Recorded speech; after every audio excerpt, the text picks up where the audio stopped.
No problem. And I also forgot to do something last lecture, which I remembered to do today, is to record the lecture or the meeting. So that way, all of you have access to it, even if you want to go back and see what we spoke about in class. Okay. We still have 5 more minutes, so we will just wait till it's official time for class to start. This is a good time to go grab some water, some snacks, pray to God, whatever it is you want to do. Okay, I'll be back.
Okay, hold on.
It's that time, class. Time to start. Okay. Awesome. All right, I'm going to go ahead and share my screen so you can see what we're going to be talking about today. And I'll minimize this so people in class can see what's going on. Okay. So we spoke a little bit, well, we spoke in quite a bit of detail about the 3 phases of research, the steps in all of the phases. We went through them in a considerable amount of detail. And if you don't remember what was discussed, simple thing to do, go to your textbook. We are following the textbook pretty much. The examples might be different, but for the most part, we are going through the textbook content in a systematic fashion. We also looked at the disciplines that are required for research.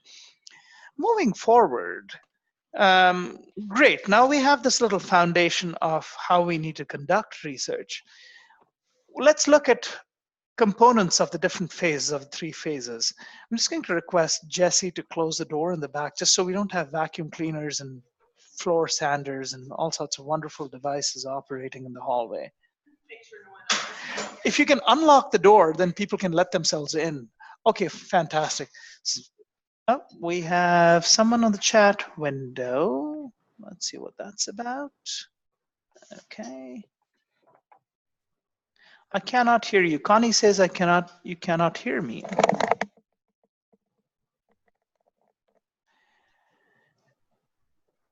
Okay. Can you still not hear me, Connie?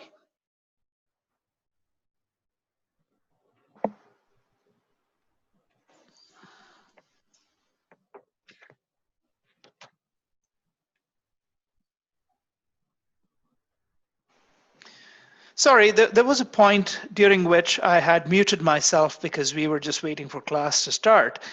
But I'm looking at my audio settings here and everything should be functional. Is everybody able to hear me? You can either type in the chat window or just respond verbally and that's fine. I can hear you. I can hear you. Well, thank you very much. Sorry, it's because it's technology, we just want to make sure it's accessible to everybody. Okay, if this problem persists, let me just respond to Connie so she knows.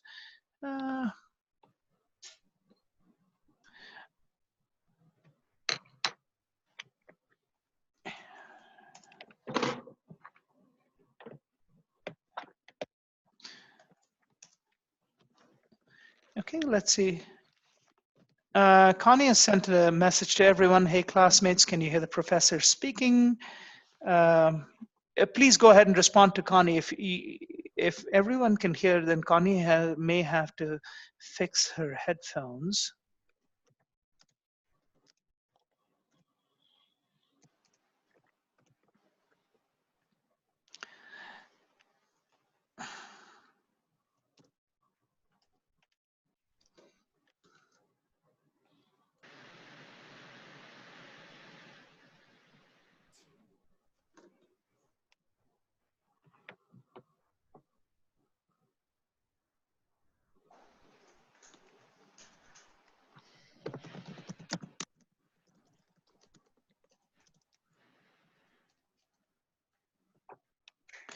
Okay, let's see if this works for Connie. Oh, let's see. Okay, there we go. Samantha Flat.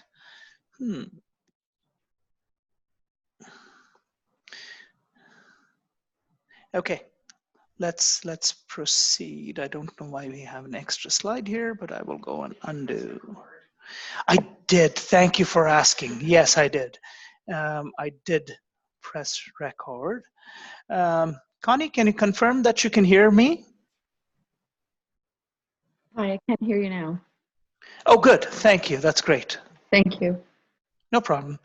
Okay, so we just briefly reviewing what we had done last lecture. We went through the phases. We looked at the disciplines of research.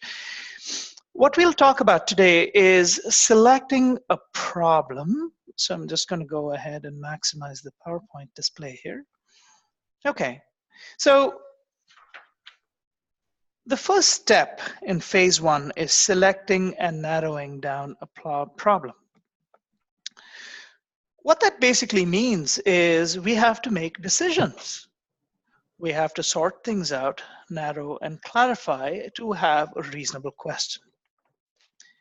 Oftentimes when we're going through this process, what we'd have to do is we have to think clearly, and we may have to discard our favorite ideas. Our favorite ideas may be no good in the context of asking a research question.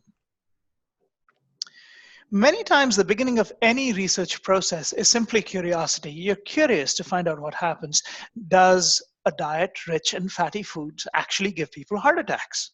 You might just be curious.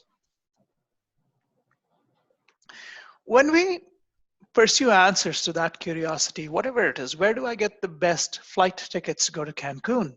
Okay, simple question. We start to formally or informally engage in research. Okay, so there are many examples for starting points, right? You might have an observation. So something as simple as some older adults age better in health than others. So then we ask, why? Why is it that some older adults have less health conditions than other older adults? Does it have to do with lifestyle? So is there lifestyle involved? Is there some genetics?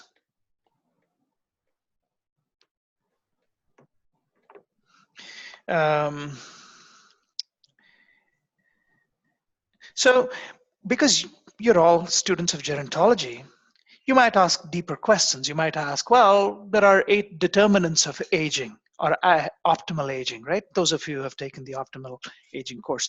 Which of these determinants come into play? How do these determinants have a role in, say, who ages better and who doesn't age quite as well? Okay. So your starting point for asking a question could be an observation. Your starting point could also be a family decision.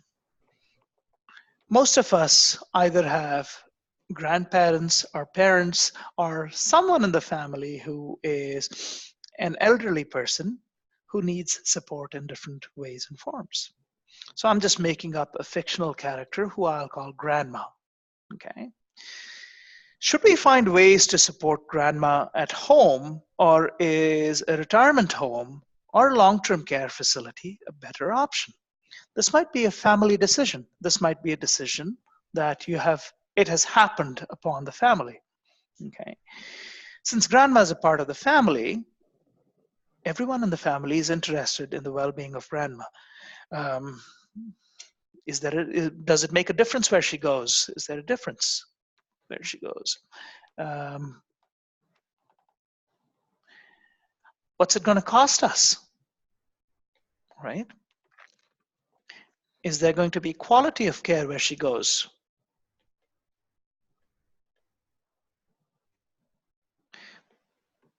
And these are just examples. There could be a lot more questions.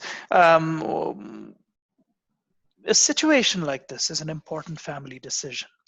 So it can often be a starting point for research because you're trying to figure out what's the best option. So you do your reading, you go ahead and you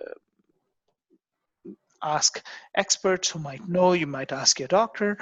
So a situation like this creates the grounds for starting a research process.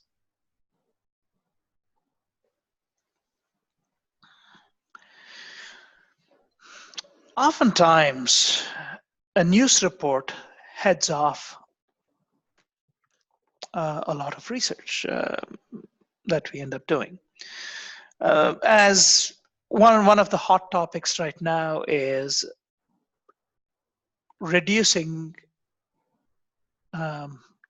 educational positions in the school system. The Ford government is cutting down a lot of jobs and lots of services in order to save the budget, and they claim nothing will happen. It's a news item. It's received a lot of items.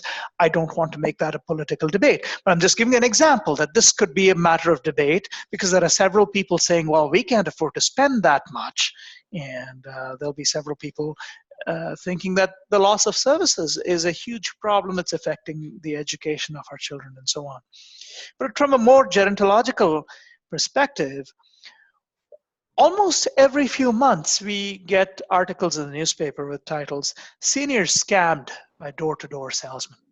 Okay, 1 in 4 seniors need a food bank, suggesting that a lot of seniors are experiencing significant poverty. You get articles, hoarding is a major concern in seniors' homes. Hoarding is a concern, but is it unique to seniors? We don't know, but that's how it shows up in news articles. So this might prompt a curious gerontologist to ask, well, is there any truth to this? How reliable is this news piece of information? Let me try to find out more about this topic, okay? Sometimes it's a policy issue that requires research. The example of what's happening with all kinds of services in Ontario is examples of policy and the policy changes, and that might be the start of your research questions. But one of the things we were concerned about in Sudbury a few years ago is the accessibility and the transportation that's available in the outer reaches of Sudbury. So what was happening was you had areas like Onaping, Levac, Dowling, Chelmsford. I can think on the other side, you had the Valley, Valcan, all those places. Excuse me. Buses were infrequent.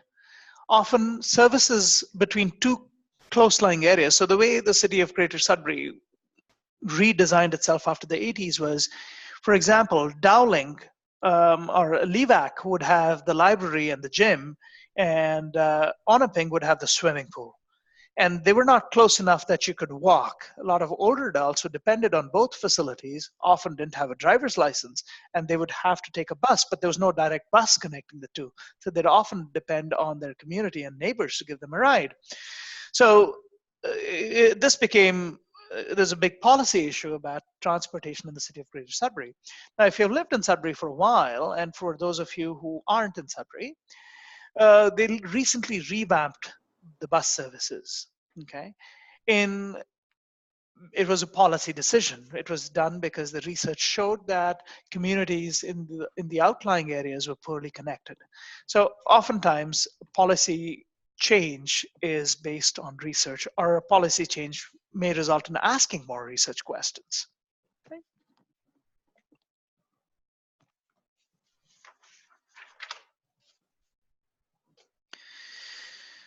Before we begin any research, before we ask the right kind of question, there's something we do called a literature review. Almost all of you have done literature reviews in some way, shape, or form. Okay, so let's describe what we may have done in a literature review. Feel free to chime in if I'm missing anything. So let's see, pick a topic.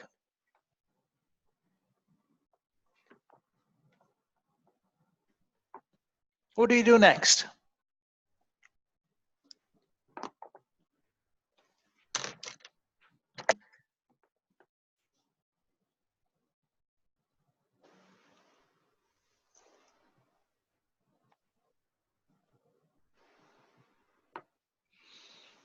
Okay, so we pick a topic, then we search, right? So we can search in different databases. So I'm just going to put a couple of names here, AgeLine.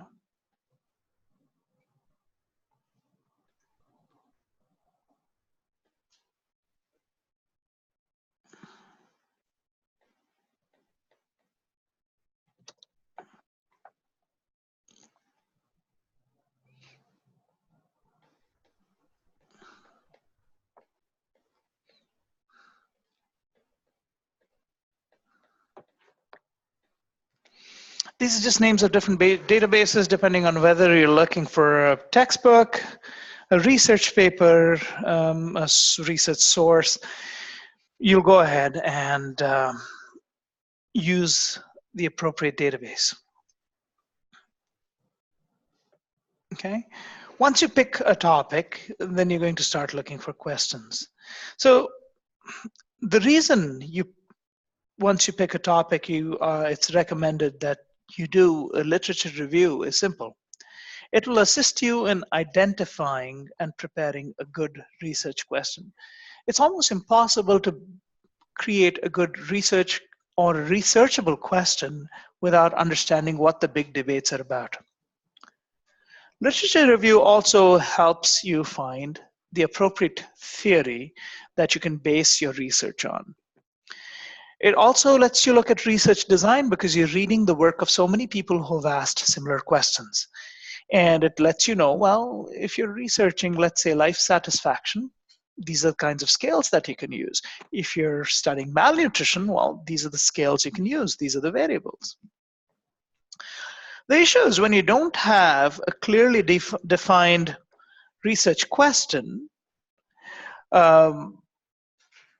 your literature review starts to let you know what the biggest debates are. It tells you, well, these are the experts that publish so many papers. Let's say, for example, malnutrition is, let's say we make the assumption that women in later life living by themselves are at greater risk of malnutrition than older men who live by themselves, okay? Interesting question that we want to address. If you look at the literature and you read the literature, well, you learn a lot of different things, and probably helps you identify that poverty is seen more in women who are living by themselves and alone, so therefore malnutrition can be quite common in that situation. So you get to identify who's studying what the biggest findings are. It lets you also understand what the debates are and what is not known, because there's really no benefit to reinventing the wheel. We don't want to ask a research question that's already been studied. So for example, asking the question, well, in Canada, in society, the most underprivileged or disadvantaged person who would be the most disadvantaged individual. And there's considerable research that also shows that if you're Aboriginal female and you're non-heterosexual, your sexuality could be binary or if you don't conform to the norm, you're probably the most disadvantaged individual. Okay, several studies have shown that women's studies papers are there, Aboriginal studies papers are there. So you're not discovering anything new. So you'd be wasting your time, wasting your effort, wasting your professor's money by asking such a question. So literature review prevents you from doing that. It says, well, we already know this. You don't need to do this. But there might be something more interesting that you might be able to look at if you did your literature review. Also, you have to understand that it is unethical, okay, to waste people's time and perform a research project because you're asking society to give you information. So it's the social goods that you're cashing in. It's completely unethical to do research that's already been done, unless you're trying to validate an existing body of research, and then that comes as a separate research itself. But for the most part, you should be asking questions that haven't been asked and haven't been searched.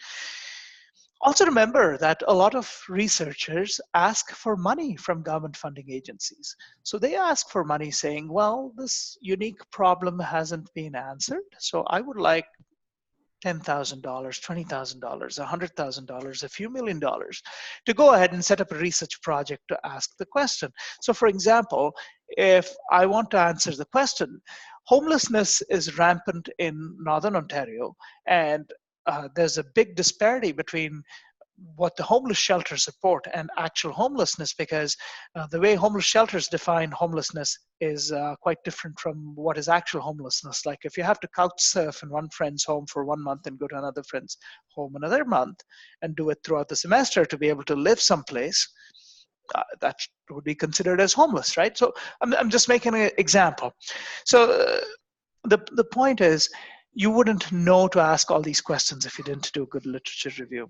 And when you ask money for doing your research, you have to have a good question. Otherwise, your research, your funding agencies will shut you down.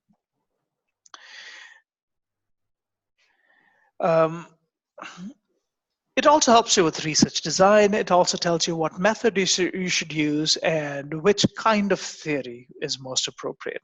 So all of these big baskets of ideas come under the general theme of conceptualization. Okay, so for you to be able to visualize your question and actually conceptualize, having a hypothesis or a theory to work with or a research question, you're going to have to do all of these things and read literature. Now, because your literature review would have helped you identify not just the question and the most interesting debate that's around between scholars, it also lets you identify what kinds of tools you have to measure all of these things that you want to measure, okay? It also kind of demonstrates from published work what kind of analyses people are doing.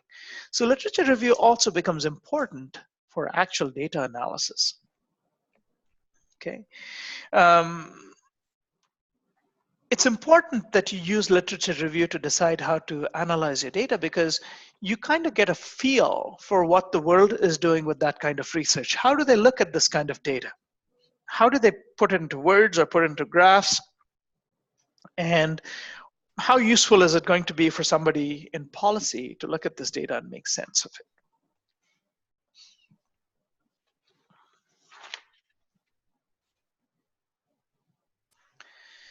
So step one of phase one is narrowing and clarifying the problem. The objective of the step is to produce a clear statement of the problem to be studied. The first concept here is known as unpacking a problem. Once we have thought about a question, we have to break it down, and this process is known as unpacking. For example, let's think of the word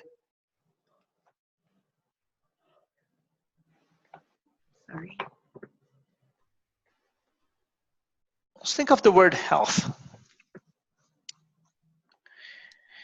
Health is a lot of things to a lot of people. Fair to say that? Yeah. Yes. Okay, great. Let's unpack health, because if 5 people agree that someone is in good health, or let's say 3 people agree what's in good health, how would we want to talk about health?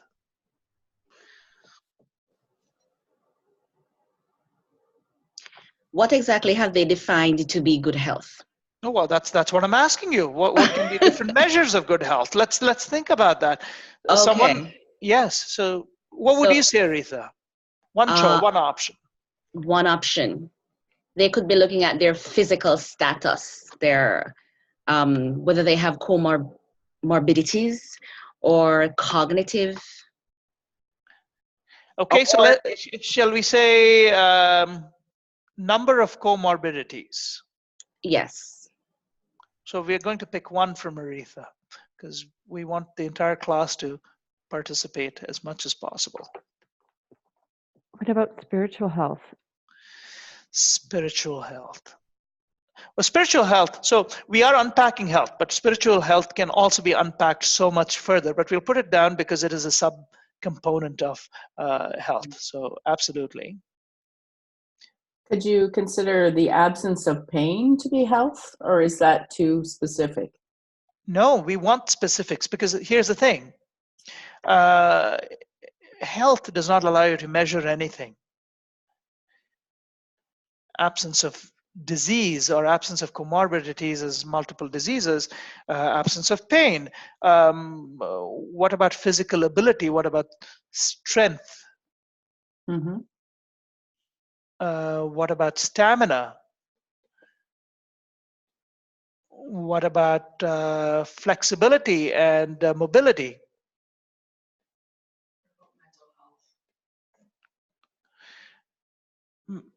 Marianne says, what about mental health? But mental health, again, like spiritual health, it itself is needs a lot of unpacking. Does mental health mean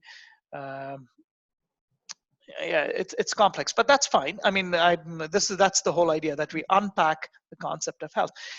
The point here is, when you unpack a problem, it's only when you unpack that you realize how complex your so-called simple question is. Okay, so Yeah, because you could get into like specific blood pressures and um, um, stuff like that where you can measure. absolutely, and yes, so going into measurables is how, where you want to unpack any concept to, because like I said, you can't do research without measurables. You need measurables. So eventually, at some point, when we unpack the idea of health, we may go down to a few different variables. For example, if we want to say yoga improves health, okay, we have to unpack two concepts. We have to unpack what you mean by yoga, because there's many types of yoga. There's many times in the day that you can do yoga. There's a lot of different amounts of time that you can do yoga. Then you can unpack health in several different ways. So perhaps when it's fully unpacked, and this is an example, when a fully unpacked question or hypothesis may say, number of minutes of yoga per week. Professor, could it also define what aspect of health this yoga would help? Is Yeah, it so I'm going physical? back to Samantha's example of blood pressure. Reduces blood pressure measurements by 10 millimeter. Okay, so for example, if you unpack the problem completely, so like Aretha said, being very specific by numbers, and then talking about specifically about yoga and health, very specific measurable would be, well, the number of minutes of yoga practice per week results in reduced blood pressure measurements by about 10 millimeter mercury for every week practice, or whatever it is. We're making this up as you go along. Let's say you do 50 minutes of yoga per week, and it goes down by 5 millimeter. You do 75, 80, whatever it is. So when it's unpacked, it looks something like this. The number of minutes of yoga per week, because it has to be very specific, results in a reduction of blood pressure measurement by X number of millimeters. Okay, so that's when it's considered unpacked, when everything is measurable. So when unpacking, there are several things we have to think about. The process of unpacking is getting it down to measurables. There are several general questions that are important when unpacking. So you have to think about, well, what is the major concept when you're unpacking a problem? What are the major concepts? What, when, where, how? Yes. Sorry. That can be. If your question is already a little bit better defined, like the question of yoga and health, yes, what, where, how, absolutely. What Aretha said, it's on tape, so you guys can go back and play that. But exactly, those are the questions you want to ask. What are the major concepts? Do the question words such as what and how, those would determine whether it's a quantitative or qualitative? Because the question, like how I think I read that how was qualitative. It depends. If it is how much, it's no longer qualitative. Yeah. Right? So it depends. You have to read the whole question. Usually, you're right. What does it feel like to do this? Right? So that becomes a qualitative. But what are what are the different factors affecting poverty for First Nation individuals living in the community? Again, qualitative, because you're not looking for numbers. How does a person feel to be female and indigenous in the city of Greater Sudbury? That would still be qualitative, but when you go to how much, then it becomes quantitative. So the question words are important, but it's also the context and how the question is framed becomes important. So when you unpack, you have to ask what are the major concepts, or what is happening here. So when you say what is happening, obviously, as Samantha suggested, that would be a qualitative study. Or what are the issues? Of course, if there's a cause and effect, it may not be for every study. And oftentimes, people look at cause and effect types of studies. Those are the hardest to determine. Oftentimes, things just happen in association with one another, and even experienced scientists will mislabel them as cause and effect. So this is something I'm not going to hold you as students to, but just remember that this can happen. So what unpacking basically does is it isolates these issues of interest much better. That's the whole point of unpacking a problem. So let's unpack this as an exercise. Some individuals age better than others. There should be an S there. I'm just going to write it. Okay. So let's try to unpack this. What do we mean? Some individuals age better. What are the concepts here that we should unpack? Individuals, maybe we could say females.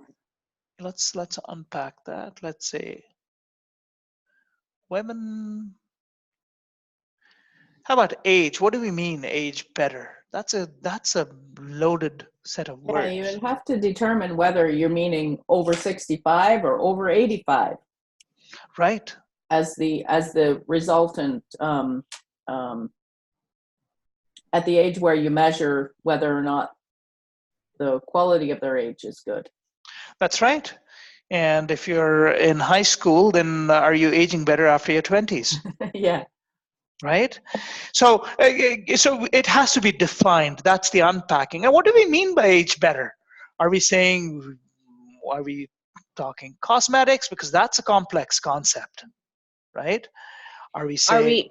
Excuse me, are we speaking gender? Do we age better than men? Better, like, is there a comparison? There isn't one being made here. It's not being made here. We're trying to unpack the statement, some individuals age better than others. And Samantha suggested, well, why don't we unpack it and make it simpler by saying, why don't we look at women and why don't we pick an age?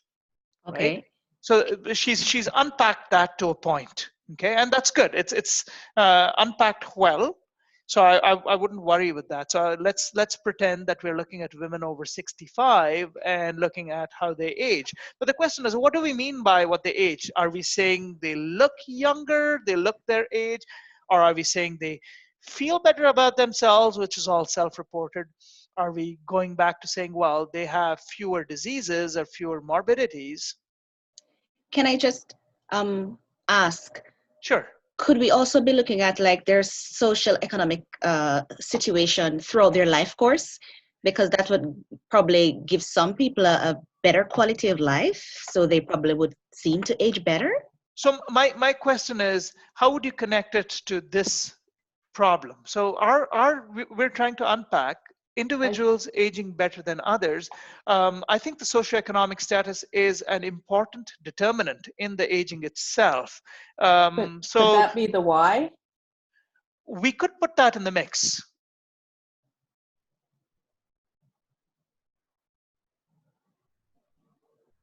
So perhaps a hypothesis can be, and it can be anything a researcher wants it to be, that women over 65 have fewer morbidities as they get older if they have experienced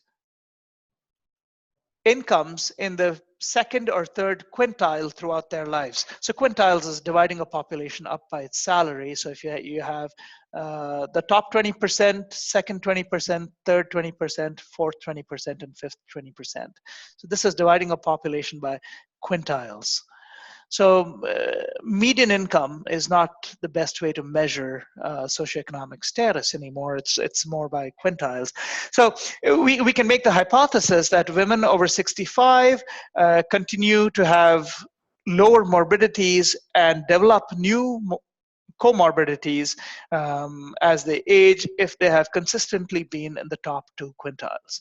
So that way we can put the socioeconomic status in unpacking the problem, and that would be a very researchable, unpacked question. Do you see how that works? Yeah. Yes. And thank you for contributing to this. So this is a problem that we have created all by ourselves in class. So this is wonderful. This is the kind of stuff I like doing in class. So that's excellent. Okay. So we can unpack it that way, okay? And we had lots of possibilities going down. So as we have mentioned, unpacking isolates multiple factors, okay? We can ask different questions. Are older adults in better physical health due to a higher level of physical activity? You know, when we talk about physical health, again, we're going to unpack that, and we're talking about higher levels of physical activity. We're going to have to unpack that as well, okay? So once we have unpacked our question, we have to go back to our wonderful literature to actually check if someone has done that kind of study before. Maybe they've done that study differently. Maybe people have looked at the number of minutes of yoga per week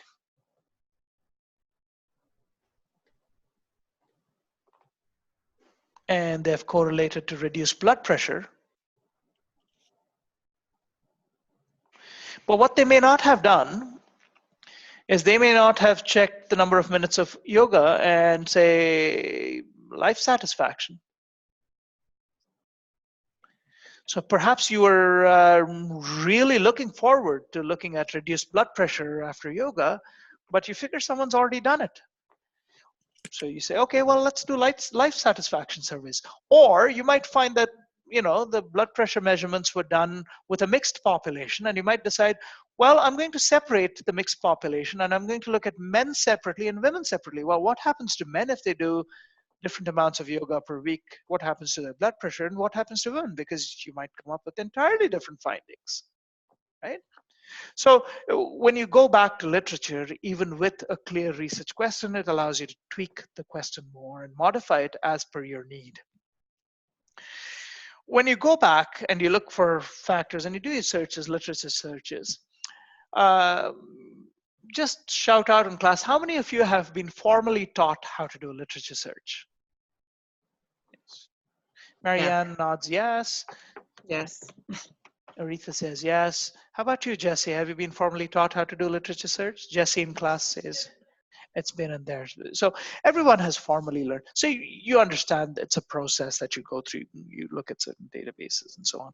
And if you don't, you approach your professor or a librarian to help you out. Librarians are usually very skilled at perhaps at not doing your research for you, but very good at telling you where to go to get your answers.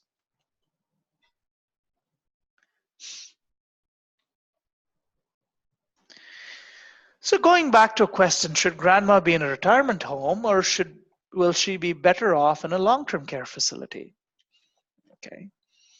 And if we are going to unpack this question further, we're looking for well-being of grandma, and let's say the research question we're trying to find is, well, what all do we want grandma to have where she stays? Well, we don't want her to be lonely.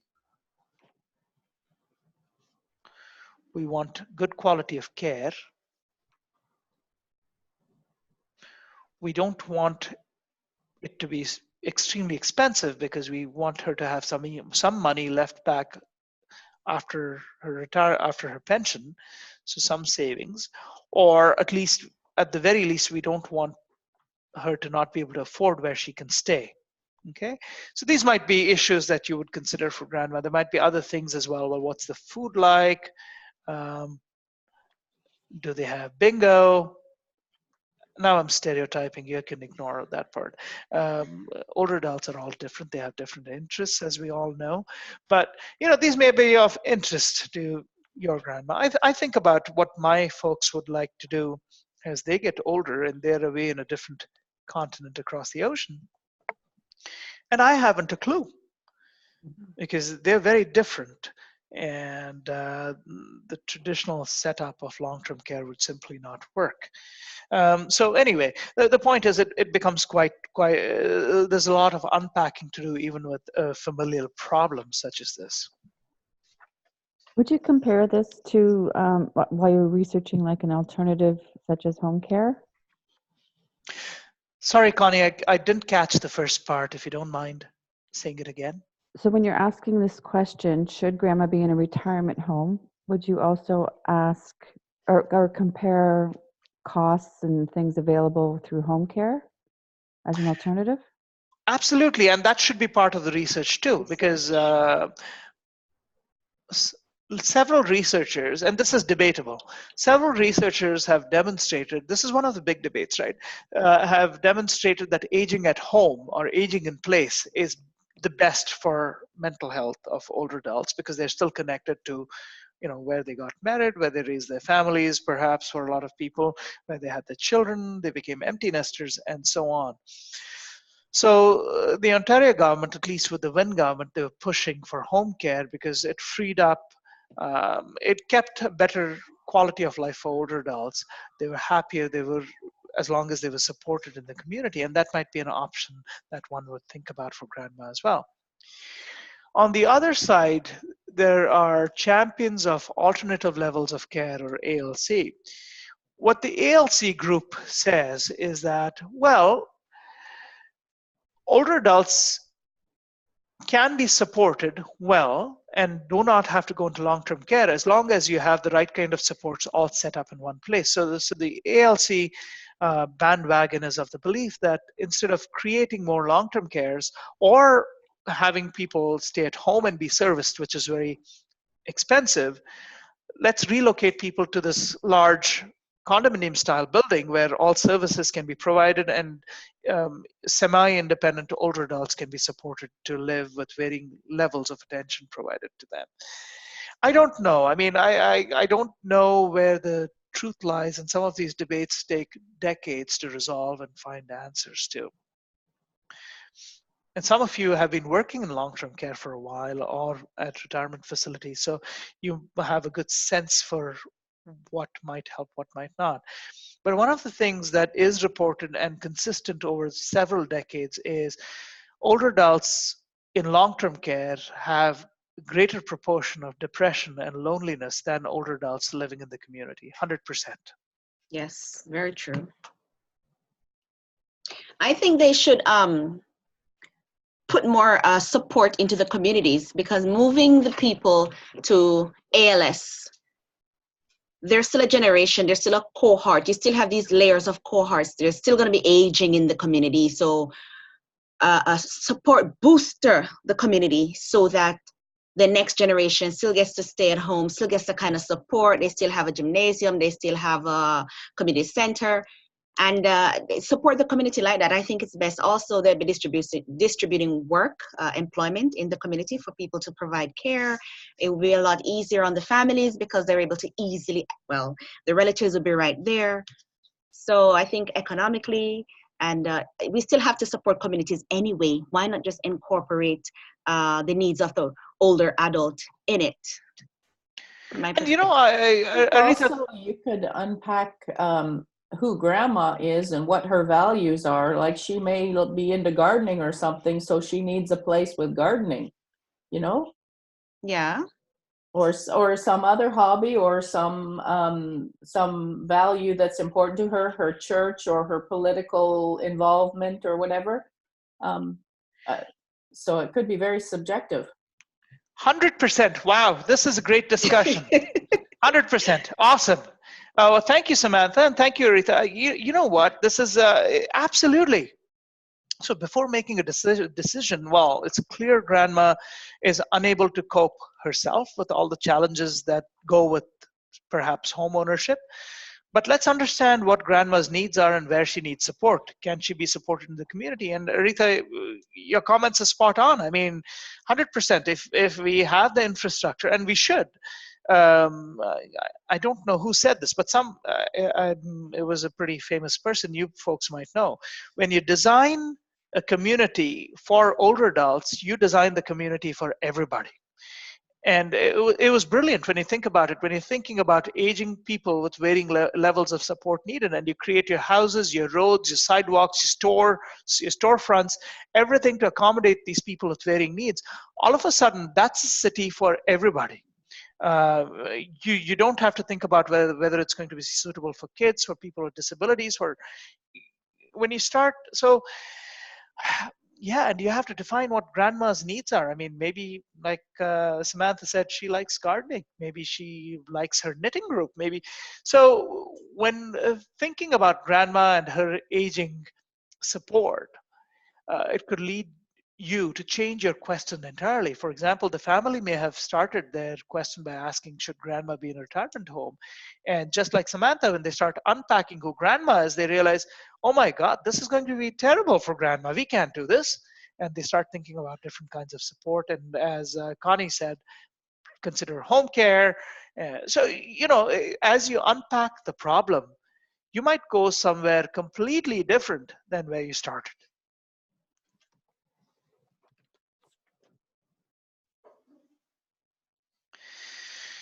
So once you've narrowed down the problem and you've limited yourself to a few factors that you can measure, you have to restate the issue as a researchable question. We've done a few examples of this, but it takes practice. It's a skill, and you have to do it many times over before you get good. There are two ways that you can state a research question. You can state it as an assertion, and that's called a hypothesis. You state it as an assertion and suggest that there's a relationship between two concepts. So for example, I can propose that the number of minutes of yoga per week, oh, I can't spell week anymore, but number of minutes of yoga per week is going to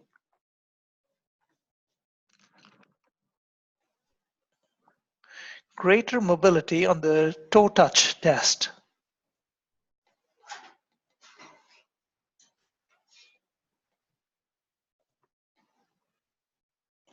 And I put a plus here to indicate that there's a positive correlation between the two. So I can suggest that there's a relationship between the two. Let's say we take a whole bunch of older adults over 65, older adult males over 65, who have difficulty getting their fingertips below their knees when they have their legs straight. Perhaps after, depending on how many minutes of yoga they spend in a in a classroom, yoga classroom, their mobility changes, and I speculate that it's, so I'm suggesting a relationship between two concepts. The amount of activity is to a greater physical attribute. Doesn't have to be that way, but hypothesis essentially will suggest a positive or a negative relationship between two concepts. Sometimes it can happen that you don't really know the relationship of one versus the other. Okay, so what that means is perhaps you're trying out something new. So let's say you're interested in alternative medicine. Let's say you're interested in the role of magnetic therapy or magnetotherapy.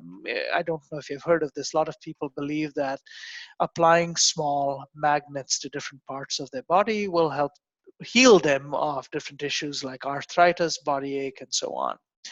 I don't know how valid the science is. I haven't seen the research for it.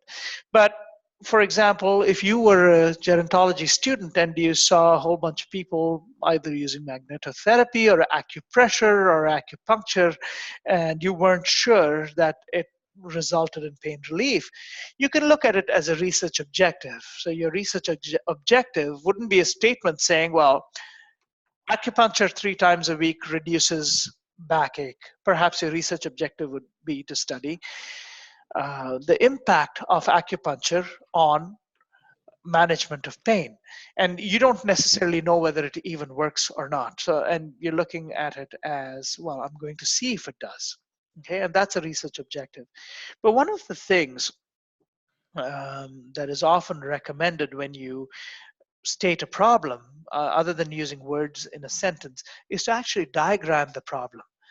So for example, if you are considering the number of social connections and well-being, it's a good idea to put them in two little boxes. And that's why I was drawing all these boxes for all this time, if in case you were wondering. There's a role for those boxes. It just helps you visualize better. Okay. Or for example, being female can predispose you to poverty in later life, or so poor socioeconomic status in later life. It may not be true as the wage gap and opportunities change, but at the moment there is still considerable difference in society as to how men and women are treated. Um, and then in this situation, I'd put a negative sign because being female predisposes you to poor economic status. Or for that matter, having multiple kids within a short span of time predisposes you to a greater risk of osteoporosis in later life. So many such ideas, okay? But the key is when you try to box things out, you start to get more clarity. It doesn't necessarily mean that when you draw your first set of boxes between two variables and you draw a line in between, everything in those boxes can be measured right away. Sometimes you may have to go through a series of boxes before you get down to measurables.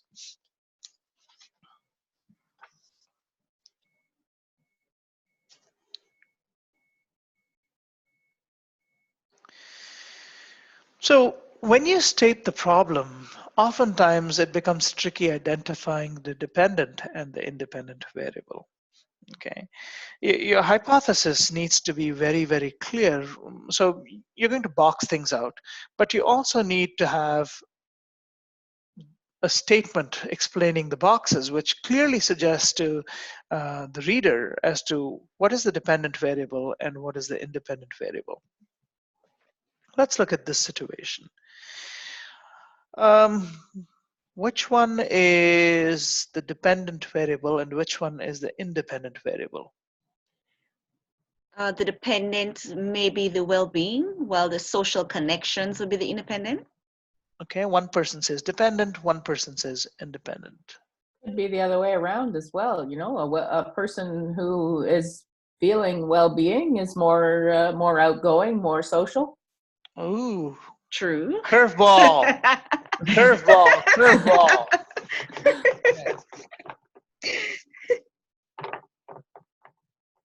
Anybody else? What do you think?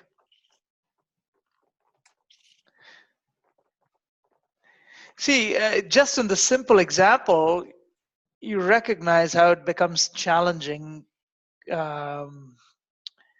identifying what the dependent and independent variable can be sometimes, because it becomes a chicken and the egg situation. So sometimes you may get into a situation where you're trying to identify which one is the dependent and which one is the independent. And it completely depends on how you're doing your study. If you are starting your study saying, well, I'm going to speculate that the more social connections somebody has, the better they will feel, or they will have better well-being. It is you as a researcher that's placing the onus on the number of social connections being independent. It could also have something to do with something totally different that we didn't count on. Say they're involved in a hobby, that gives them more social connections and it makes them feel better. So it may be something we hadn't considered. Samantha, you're ahead of the class. Okay, so that is an idea that Samantha has presented called a confounding, sorry, not an F, a confounding fact. Actually, yes, it's a confounding factor or confounding variable. A confounding variable, we'll get into that concept later. It's not right now because it was raised in class and I don't want you to think that I'm ducking the question. I'm going to just briefly tell you a confounding factor or a confounding variable is something that plays a part in making one thing look like it affects another, or it makes one thing look like it's affecting another, but it's actually the confounding factor that's doing the job. For example, Samantha's brought in the role of an activity, and 100% you can have the activity being central to the social connections and well-being without the social connections themselves being a factor. Now, if you ask the question Samantha's way, people who do well have more social connections, then that would, in that situation, become independent. and this would become dependent. So sometimes the onus is on the researcher to define which one is the dependent and which one is the independent variable. Let's try a few more examples. Perhaps these ones may not be quite as confounding. Well, or they may be. Physical fitness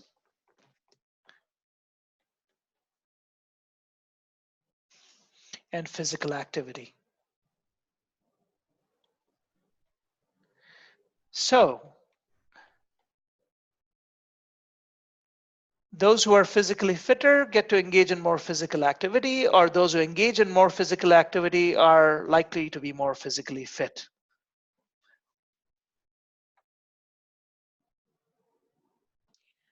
Physical activity could include your job, right? If you work in a health setting like a long-term care, chances are you're moving about a lot. It's Right, a part of the job. That doesn't mean sure. that you're overall fit like a person who does gym or yoga, or so. It doesn't mean that you're only using a certain set of muscles repeatedly because it's necessary for the job.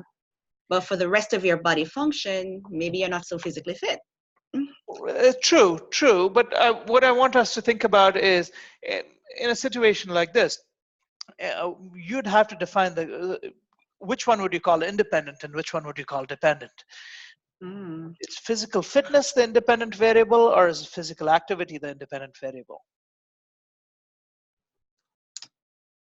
Okay.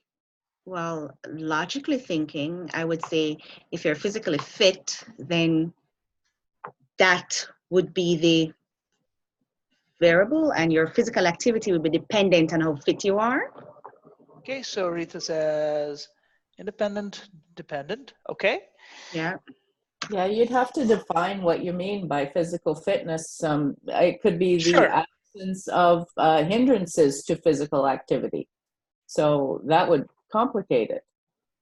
Yeah, because, I can see some of you arguing that, well, if you're physically active, if you play a lot of sports, if you're involved in mobility-based things, then you're likely to be more physically fit. So you could easily go ahead and argue this is independent and this is dependent.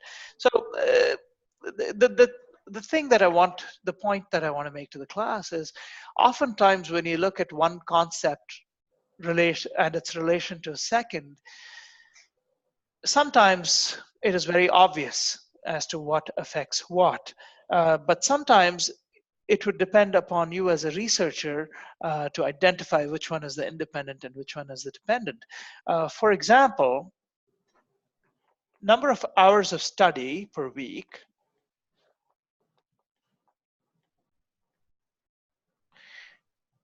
and better grades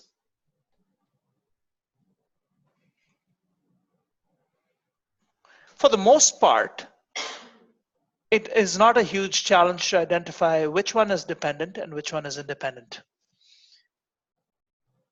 Agreed? Agreed. Better grades are dependent on the independent hours of study, right? Absolutely, 100%. Okay, so it's hard to argue that because you get better grades, you're going to study more. If anything, it would be the opposite. You get better grades, you get a little cocky and complacent, and you probably study a little less, right? I don't know. Everybody is different. I can't speak for everybody. But for the most part, in a situation like this, it's very easy to identify independent, dependent. Sometimes it's complex, like the previous examples we kind of picked, because you really have to think about, well, which one is really the independent variable, and then you have to justify, because there's only one thing that you can measure with consistency, so you make that the independent and then you make the other one the dependent. Yeah, you could study smarter if you and it might not depend on the hours. Like if you weren't focusing clearly, and then that might depend on your lifestyle and stuff like that. But Samantha, you've again identified a confounding factor. If you study more. Yes, so what Samantha says is absolutely true. There's no question about it. But you have to understand that when we make hypothesis, we are looking, oftentimes, not always, we're often looking at generalities there will always be exceptions. And those come off as confounding factors. You may have a whole bunch of students who do exceptionally well, as long as they don't study too much. If they spend too much time, it's not necessarily helping them because they are bright people and they get their stuff done efficiently.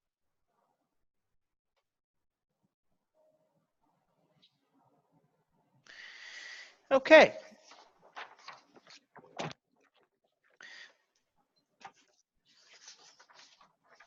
A research objective does not assert a relationship between two ideas or two concepts.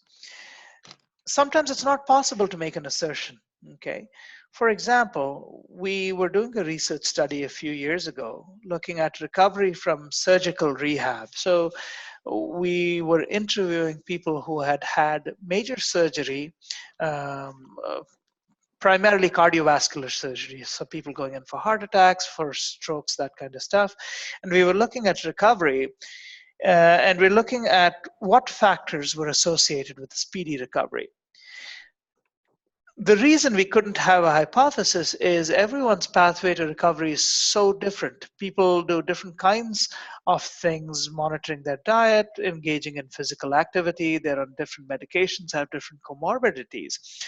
So in that situation, for that project, we had to go with a research objective. We could not suggest a relationship that's associated with better recovery following a major surgical procedure. And we had no clue as to what the predominant factor was. So oftentimes research objectives are also good when the goal of research is meant to be descriptive, which means there's no point suggesting a relationship between two concepts if you want to find out what does it feel like to be female and Aboriginal living in the city of Greater Sudbury. You can't necessarily suggest one concept related to another.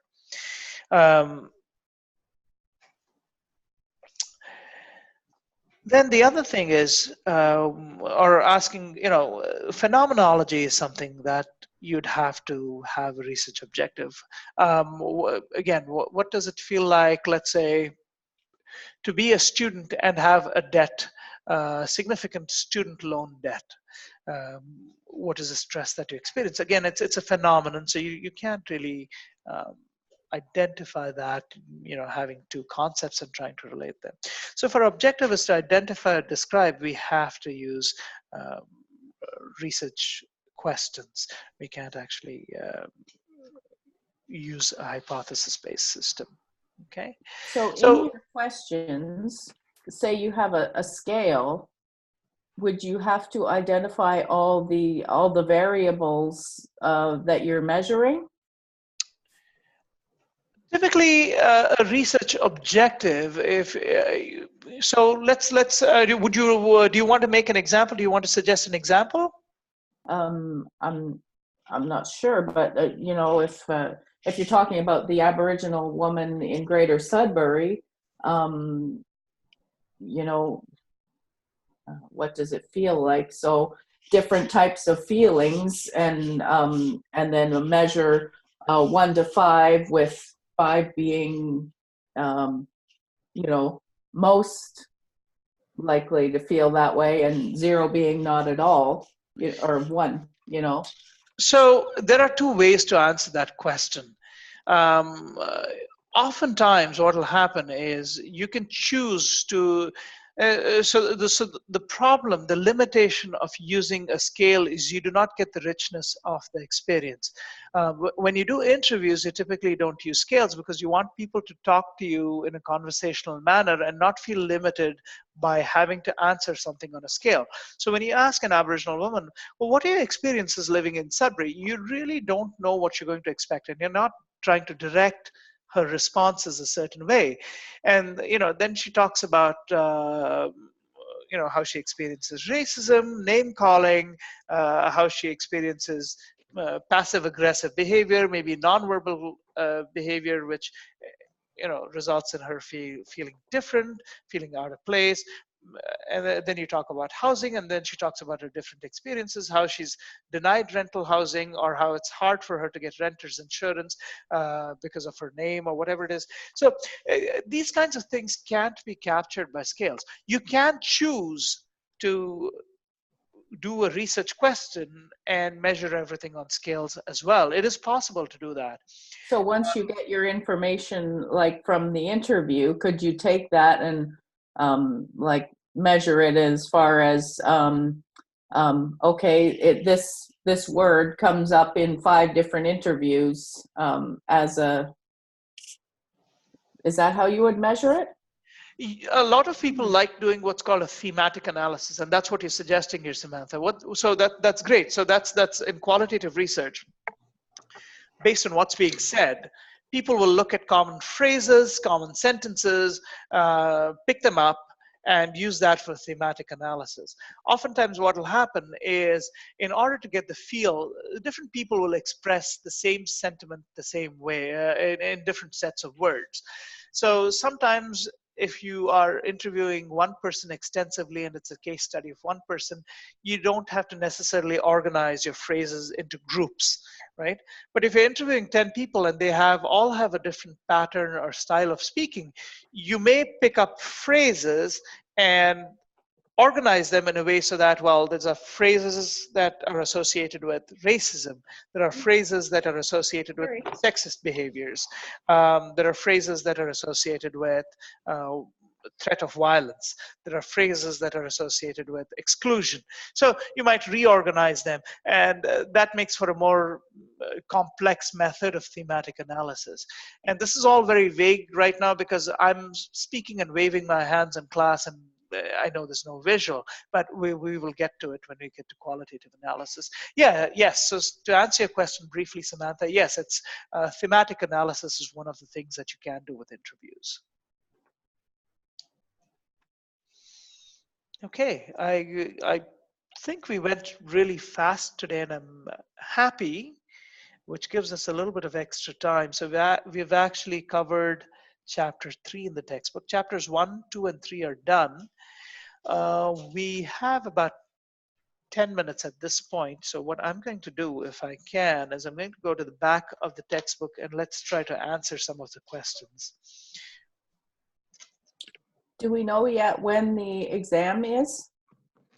We will know by reading week. Oh. Or the end of reading week. That's when they'll tell you. It will be in the gym here, 90%. I'm saying that with 90% confidence. I could be proven wrong. I hope not. But 90% it will be at the gym here, and that's where you would go to write your exam.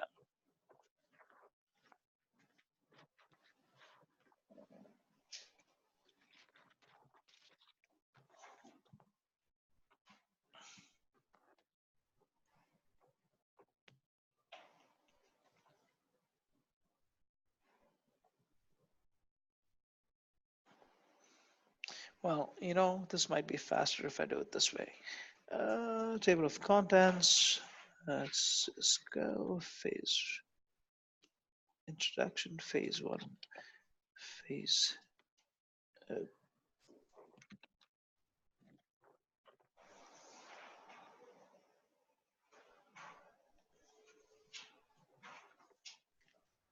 there we go.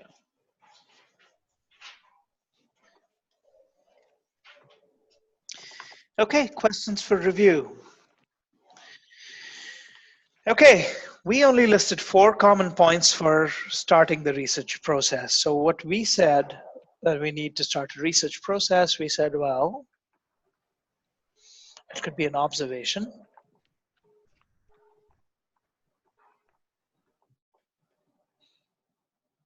It could be what else? Family decision. It could be a news report. Yes, thank you. Or a policy. Or a policy. Now, because the textbook says you need to find 6, that's homework for you guys. Anything we don't cover in class is homework. No, I'm kidding. In this case, just go back to your textbook. You have 2 more starting points that you can think of. Okay, I'll give you 1. How about you find 1? Debate between experts.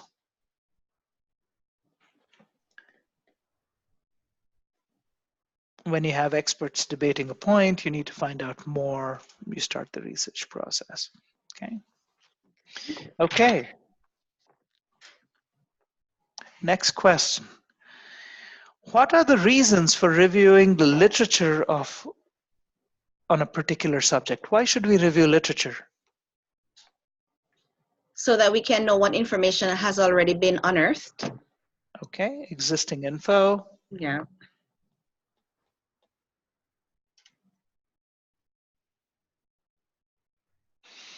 Narrow research question. The question is, what are the reasons for reviewing the literature on a particular subject? I think she's proposing that as the answer, narrowing the research question. Oh, narrowing the research question. Sorry, my audio is not as good as some of yours. I need to fix that. Okay, narrowing the question. Thank you.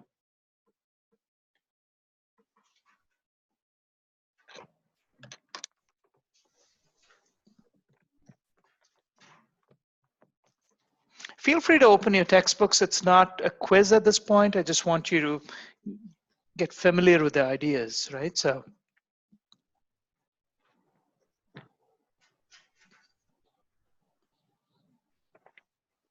finding an appropriate theory, right?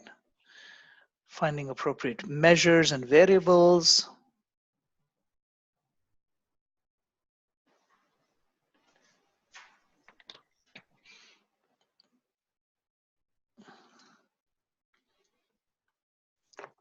Situating your own research.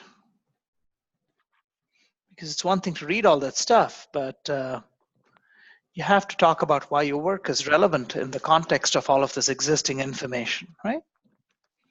So I think we have a reasonable number of responses for the reasons for reviewing the literature. If you can think of more, even better. I'm not sure if this has been covered, but to find a unique perspective, because you don't want to duplicate what's already been done. Right, and that was the first point. The first point was, so it was, yes, so it was covered to answer your question. Yeah, just so you're not reinventing the wheel. So yeah, no harm in listening to the same point again. It's a good thing.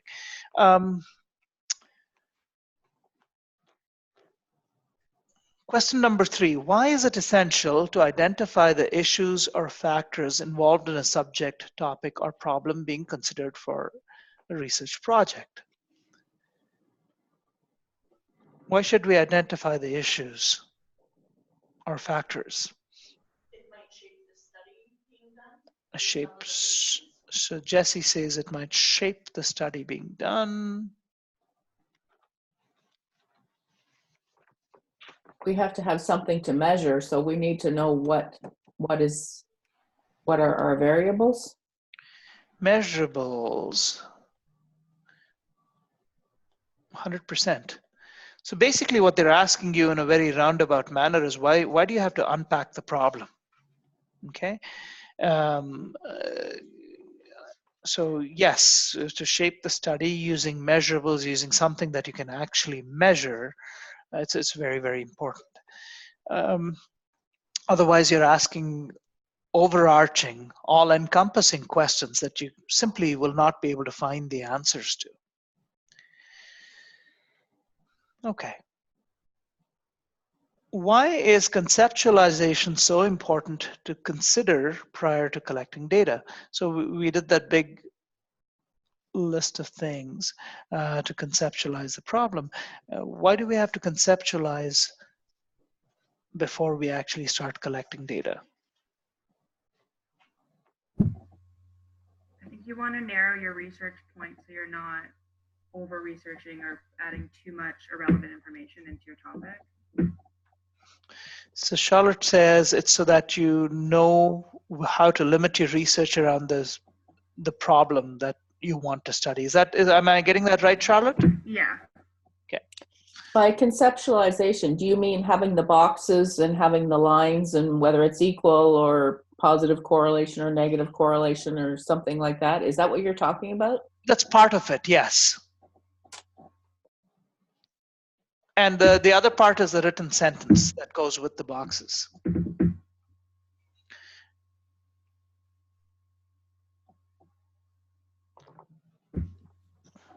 It allows you to visualize what you're doing, right? It makes it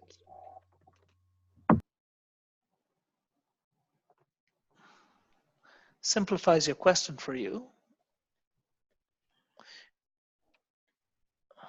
Now, what I suggest is, even though we are answering these questions in class, keep in mind that you might come up with a better answer than what we are figuring out in class. So don't feel shy to even in your exam and stuff, as you go through the chapter and as you're thinking through the process and as you're going through the lecture, if you have better answers, use them. And obviously jumping in and adding things during class is always a good idea to enhance the learning process for everybody. So conceptualization is, first of all, you limit your study. Don't try to study everything. You can visualize how two concepts are related to each other. It simplifies the scope of your study. So it's important for those reasons. There might be more. Think about it. Okay. We are running out of time. How are we on time? We have 3 more minutes. Well, we can do one more question and then we'll address the rest in next class. Why is it necessary, and it's kind of related to conceptualization, but not the same answer. Why is it necessary to select one issue from among the issues identified? So you have a concept, you're unpacking it, you get a bunch of issues. Why do you have to pick one? Because you're trying to narrow the response. You're trying to be very clear and concise with your findings. Correct, exactly. Your research is time-taking and exhaustive. And to be able to reasonably study something, you can't study everything. So you have to unpack your concept into a whole bunch of measurables or variables. And then you end up picking up 1 or 2 variables that you can actually measure, both for independent and for dependent, and you work with that. In an ideal world, you'd pick up every possible variable and study it, but that's not our reality. When you do research, you're limited by time, you're limited by money, and you're limited by manpower. So it's impossible to study an unpacked concept. It has to, a packed concept. You have to unpack it and pick out one of those variables to study. Could you not do more than one issue? Like I'm thinking of like Census Canada, they send out a whole list of questions that they're trying to discover data. Okay. So Samantha, I'm going to ask you one question though. Census Canada sends out a large questionnaire that you have to answer. They don't research. They are simply collecting and packing that information in. That data, some of it is researched by Stats Canada every once in a while. A lot of it is simply unmined information. It's just there in millions and millions of terabytes on their supercomputers. So I guess what I'm thinking is, would you limit your one issue before you collect the data or after you come to a conclusion from the data? It depends on what you want to do. Now, it's very much possible for a researcher, say hypothetically, I'm conducting research this year and I have 5 thesis students, okay? It would be wonderful if I can use these 5 thesis students to collect a broad swath of data, and we may not be able to research everything. We may be able to research only 1 or 2 concepts. But if these students collect a large amount of information by spreading out a large number of questionnaires, in the next 5 years, following students will not have to collect that data again. They can just go back to the data that my students from this year collected and start looking at the role of different variables in relationship to each other. Okay. Oh, okay. Okay, so the first step, what you suggested, what Stats Canada does, that's called data mining. You're mining for data. You're just picking up a lot of stuff. It may be completely meaningless because all you're doing is picking up stuff, okay? But in order to give meaning to it, someone down the line is going to look at specific things that you've already picked up and try to show a relationship between the two. So you Okay. could pick the issue after the data mining rather than pick the issue and then go try and find the data for it. And it can work in many different ways. There aren't fixed rules, because what happens is oftentimes you start with trying to ask the answer to a certain question. And then, you know, as a smart researcher, you're thinking, well, if I ask only these two questions, somebody is willing to give me 20 minutes of their time. Asking them two questions or getting answers to just two things will take them 20 seconds. How about I ask a bunch of different things? Maybe I can't study it this year, but maybe I can study it in future years. So you may have started with just wanting to answer a simple relationship questions, but you change your plan midway and you collect a lot more data, which you might research in future years. Mhm. Okay. All right. Well, if you have more questions, keep them coming. I think the class is turning out to be a lot of fun because we're getting a lot of good input, lots of communication back and forth. We'll go through the rest of the questions next time. Fortunately, this time I remembered to record the lecture, so that will go up on D2L as well, along with the lecture slides for last lecture and this lecture. Okay. All right. Well, we will see you all on Monday. Have a good weekend. Thank you. Same to you. Bye. Bye. Bye. Bye.